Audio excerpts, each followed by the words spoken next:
City दल का news देख रहे सभी दर्शकों को गिरीश मानो का नमस्कार। आइए आगे बढ़ने से पहले एक नजर डाल लेते हैं इस वक्त की हेडलाइंस पर। कई मायनों में खास है जींद उपचुनाव, कई पार्टियों के दिग्गज नेता चुनाव मैदान में। नहर पार रामनगर में खुशियां बदली मातम में, बेटी की डोली उठने से पहले हुआ मां का निधन। अंकन साहित्यिक मंच द्वारा मासिक काव्य गोष्ठी का आयोजन, इकबाल अहमद इकबाल रहे मुख्य अतिथि। पंजाब नेशनल बैंक का लोन न चुकाने पर एक परिवार हुआ बेघर, सील तोड़ने पर परिवार का एक सदस्य गिरफ्तार। वुशु प्रतियोगिता में पंजाब से गोल्ड मेडल जीतकर लौटी नेहा का पानीपत में ढोल नगाड़े के साथ हुआ स्वागत। गलती से चूहेमार दवाई का सेवन करने से टिकाटला के प्रवीण की हुई मौत। विकास को तरस रहे हैं विकास नगर के लोग, बार बार आश्वासन के बावजूद भी नहीं हुआ सुधार। फिलहाल पानीपत में गंदगी की स्थिति के सुधार के आसार कम, मेयर ने दिया है 100 दिन का समय। नमस्कार, एक बार फिर से आप सभी का स्वागत।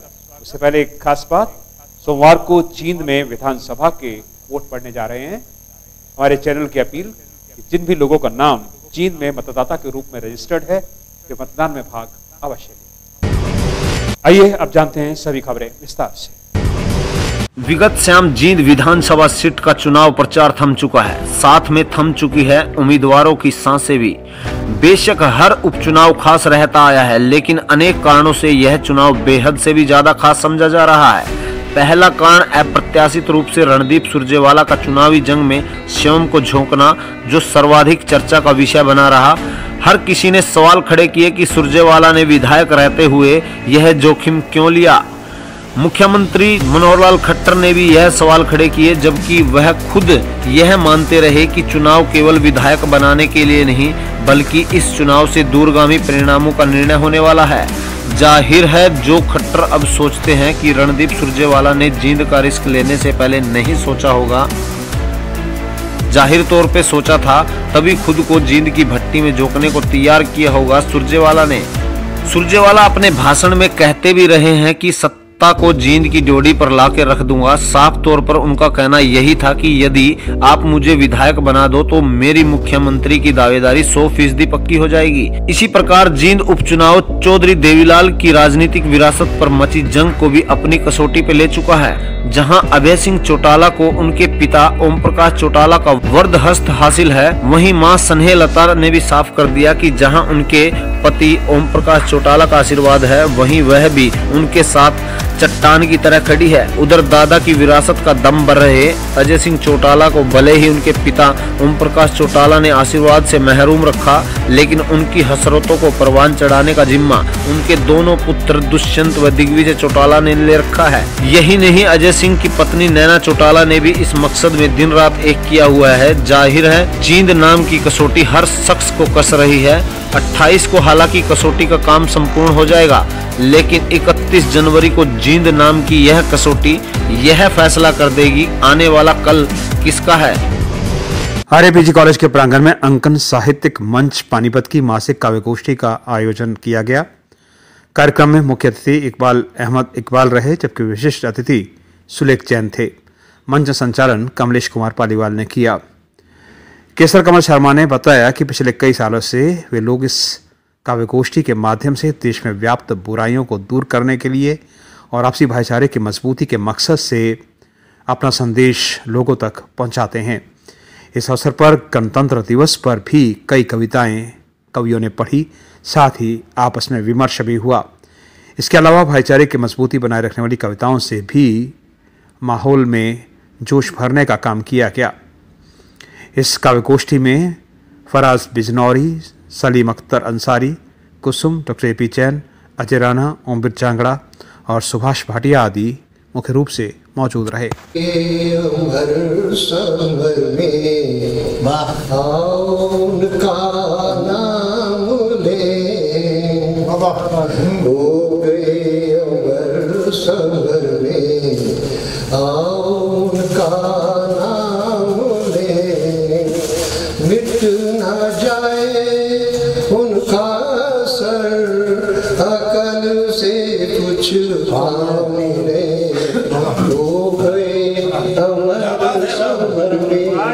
आज 27 जनवरी है और नए साल का प्रथम माह और हर माह की लास्ट संडे को हमारी अंकन साहित्यिक मंच की काव्य गोष्ठी होती है। आज की गोष्ठी में हम अपने गणतंत्र दिवस के ऊपर, महिलाओं के ऊपर और समाज के ऊपर जो हमारी एक काव्य गोष्ठी हो रही है, इसमें हमने अपने विचार रखे हैं, कविताएं पढ़ी गई हैं और आपने देखा है कि कितने अच्छी तरह हमारे जो स्थानीय शायर हैं जो बहुत ही अच्छा कलाम पढ़ते हैं। विकासनगर NFL शिव मंदिर वाली गली के लोग पिछले कई सालों से विकास कार्यों को तरस रहे हैं। कॉलोनी निवासी कमलेश, पुष्पा, सुनीता, कांता और सुरेंद्र दीवान ने बताया कि 2 साल पहले ग्रामीण विधायक इन गलियों का निरीक्षण करने आए थे। शिव मंदिर वाली गली के लोगों को भी आश्वासन दिया गया था कि यहाँ भी सुधार होगा, लेकिन उसके बाद उनकी कोई सुध नहीं ली गई। यहाँ तक कि पार्षद पति रामचंद्र कादियान ने भी उनकी गली के साथ सौतेला व्यवहार किया। और निगम चुनाव के दौरान ग्रामीण विधायक और भाजपा प्रत्याशी अतर सिंह रावल ने इस गली के लोगों को फिर से आश्वासन दिया, लेकिन उसके बाद गली की सुध लेने कोई नहीं पहुंचा। लोगों ने बताया कि यहाँ पेयजल सप्लाई में दूषित पानी आने लगा है। उन्होंने प्रशासन से मांग की है कि जल्द ही यहाँ के हालात को दुरुस्त किया जाए। बोर लगवाएंगे। अच्छा, अरे ना तो बोर लगा, ना सीवर पाइप दबवाए, ना गली पक्की बनी। जाटरा रोड नहर पार रामनगर में सुरेश कुमार के घर की खुशियां का माहौल उस वक्त मातम में बदल गया जब अचानक से उसकी पत्नी का निधन हो गया। सुरेश कुमार के घर 26 जनवरी को उनकी बेटी की शादी थी। बारात सोनीपत से चल पड़ी थी। इसको लेकर घर में गहमा गहमी थी, खुशियों का माहौल था कि अचानक से उसकी पत्नी की तबीयत बिगड़ गई। इलाज के लिए उसे एक निजी अस्पताल ले जाया गया, जहां उसकी मौत हो गई। इसके चलते परिवार में मातम छा गया। मामले की सूचना पुलिस को भी दी गई। पुलिस ने आवश्यक जांच के बाद पोस्टमार्टम करवाकर शव परिजनों को सौंप दिया।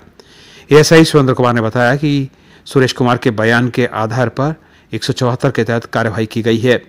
उधर कुदरत की मर्जी का आलम यह रहा कि इधर मां का शव पोस्टमार्टम हाउस में रखा हुआ था और उधर घर में बारात आ गई। जैसे तैसे करके विवाह की रस्में निभाकर बेटी की डोली को रविवार सुबह विदा किया गया और दोपहर बाद मां का अंतिम संस्कार कर दिया गया। आज सुरेश कुमार सनोप चिमोलाल ने चौकी मांग दरखास्त दी कि कल उसकी घरवाले की मौत है, अटैक होने का उसका आज उसने दरखास्त दी है, उसके पोस्टमार्टम करवा के उसकी डेड बॉडी उसके वाले कर देंगे। पानीपत में कूड़े के हालात बदस्तूर जारी हैं। हालांकि नई मेयर अवनीत कौर ने जीबीएम कंपनी से लेकर अधिकारियों तक को चेतावनी दी थी कि इस तरह की स्थिति को बर्दाश्त नहीं किया जाएगा, लेकिन फिलहाल हालात में ज़्यादा सुधार नहीं दिखाई दे रहे। ये दृश्य हम आपको दिखा रहे हैं सेक्टर 25 के, ये ट्रांसपोर्ट नगर के आसपास के दृश्य हैं। आप देख सकते हैं कि किस कदर यहाँ डंपिंग स्टेशन बना हुआ है और आवारा जानवर यहाँ पर मुँह मार रहे हैं। आप देख सकते हैं कि गाय भी यहाँ पॉलीथीन और दूसरी गंदगी को खा रही हैं। इससे अंदाज़ा लगाया जा सकता है कि हालात किस कदर बिगड़े हुए हैं। हालांकि मेयर ने 100 दिन का वक्त दिया है। अब देखना यही होगा कि इन 100 दिन में हालात कुछ सुधरते हैं या फिर पहले जैसे ही रहते हैं। पानीपत की ईदगाह कॉलोनी की रहने वाली 11 साल की नेहा द्वारा पंजाब में हुए वुशु मुकाबले में गोल्ड मेडल जीतने पर कॉलोनी में खुशी का माहौल है। रविवार को जब वो वापस पानीपत रेलवे स्टेशन पर पहुंची तो कॉलोनी के लोगों द्वारा ढोल नगाड़ों के साथ उसका जोरदार स्वागत किया गया। गौरतलब है कि नेहा ने 22 जनवरी से 27 जनवरी तक पंजाब की लवली प्रोफेशनल यूनिवर्सिटी में वुशु प्रतियोगिता में 22 किलोग्राम वेट में गोल्ड मेडल हासिल किया है और रविवार को अपने घर वापस पहुंची थी। पिता सोनू ने बताया कि उसे बचपन से ही खेलों में विशेष रुचि रही है। वो मिजोरम, पंजाब, जम्मू कश्मीर और कर्नाटक आदि में आयोजित कई प्रतियोगिताओं में अब तक 9 गोल्ड मेडल हासिल कर चुकी है। वहीं दादी राजदेवी ने कहा कि वे बेहद खुश हैं और चाहती हैं कि जिस तरह से नेहा ने गोल्ड मेडल हासिल कर अपने शहर और प्रदेश व देश का नाम रोशन किया है, उसी प्रकार से सभी बच्चे अपने देश और अपने परिवार का नाम रोशन करें। गोल्ड मेडल था, जम्मू के साथ हुई थी, उससे भी जीत गई। 8-9 माह बेरी बेरी जज्जर मुल्तान भवन में हुई थी, यहाँ पानीपत। समालखा खंड के गांव डिकाटला में एक युवक द्वारा धोखे से चूहे मार दवाई का सेवन कर लिया गया, जिससे उसकी मौत हो गई। परिजनों के मुताबिक 24 साल का प्रवीण मेहनत मजदूरी करता था, लेकिन बीमारी के चलते वो कई दिन से घर पर ही था। शनिवार दोपहर के समय उसने गलती से चूहे मारने वाली दवाई खा ली, जिससे उसे उल्टी आनी शुरू हो गई।